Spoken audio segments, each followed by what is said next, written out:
Siamo in guerra, noi siamo la prima cura però con il nostro isolamento all'avanzata del coronavirus. Non usa mezzi termini Luca Zaia nell'illustrare il piano di riorganizzazione dell'attività sanitaria elaborato per liberare letti da predisporre per la terapia intensiva. Per il picco previsto verso la fine di marzo a disposizione 700 posti in rianimazione, pronto anche ad affittare un aereo per andare in Cina e rifornirsi di respiratori e mascherine.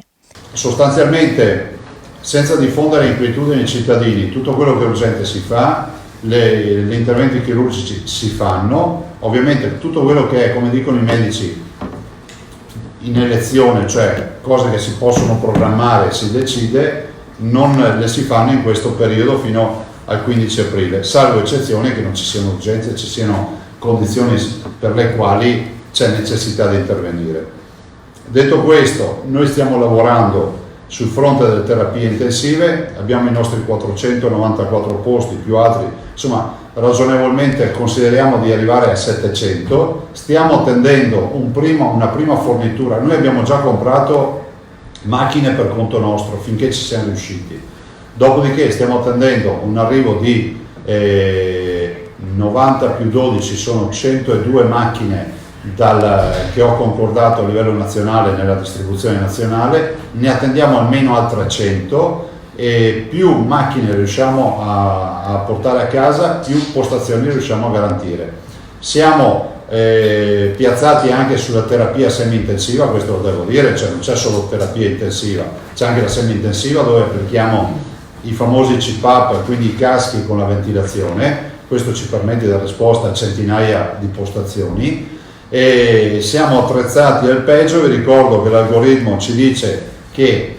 per i posti base di terapia intensiva con questa curva, se i cittadini non stanno a casa, non controllano e non rispettano le regole, e se non c'è una flessione della curva, io mi auguro che ci sia, perché comunque per strada gente, al di là ancora del fenomeno del lavoro nell'industria, di traffico è innegabile, c'è di meno, la sera c'è di fatto un coprifuoco totale e i cittadini fanno bene a seguire queste regole. Se questo non accade, noi verso 28-26 marzo, secondo il modello, andiamo all'esaurimento dei posti base di terapia intensiva. A quel punto entrano in campo i 150 accessori e poi speriamo di averne attivati altri. Abbiamo comprato stamattina, ieri, ordinato, che comunque siamo riusciti a trovare un fornitore, altri 100 letti ad alta specializzazione. Stiamo portando a casa attrezzature. Considerate che noi siamo ritenuti la regione con la più alta dotazione di macchinari, noi investiamo 70 milioni di euro all'anno in macchinari. Ciò non toglie che in queste ore stiamo anche negoziando alcune forniture, io spero ci vadano in porto, con un fornitore americano per ancora trovare mascherine e sembra ancora che ci possano recuperare dei respiratori. Non vi nego che stiamo anche pensando di organizzare, se riusciamo e se non ci intralciano con tutte le pattuglie mentali che ci sono in questo paese, un aereo per vedere di riuscire ad andare a comprarci macchine, se sembra che ce ne siano, in Cina, sempre rispetto ai respiratori. Se ci riusciamo non saranno macchine ovviamente con il marchio CE, ma quando c'è bisogno di salvare una vita umana verrà qualcun altro a spiegarci cosa salva il marchio CE, cioè queste sono macchine che vengono utilizzate in tutto il mondo, ma che da noi non sono utilizzate perché non hanno il marchio CE.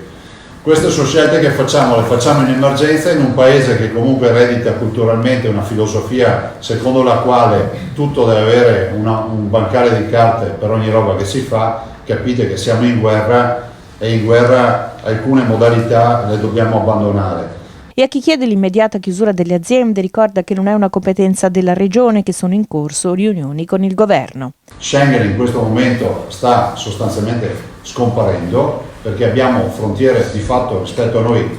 di fatto di diritto chiuse. I 40 km del Brennero ieri sono una dimostrazione che gli italiani non possono più uscire dall'Italia. Ecco, le frontiere chiuse e tutte le misure di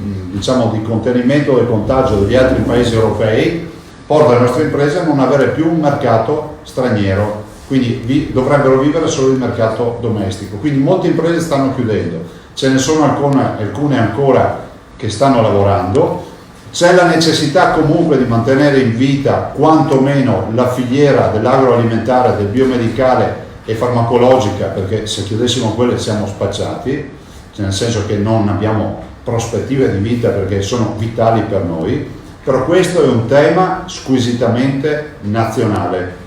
Ovvio è che con i dati, con l'aumento delle curve, questo tema dovrà essere affrontato, penso, nel giro di ore o di qualche giorno, nella peggiore delle ipotesi, però dovrà essere chiarito. Un appello ai cittadini di capire che non dipende da noi la chiusura o l'apertura di imprese. Per il momento il piano Marshall sanitario non prevede riapertura di ospedali dismessi, ma c'è anche una chiamata a tutto il personale sanitario a farsi avanti.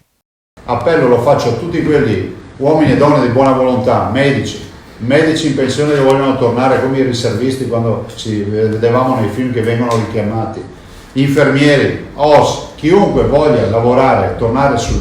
anche i pensionati, anche tra gli infermieri e gli OS che vogliono tornare in circuito, si facciano vivi dalla direzione generale dell'ULSS o guardino su internet l'azienda zero, insomma trovino un contatto, il contatto più immediato e vicino e vengono assunti.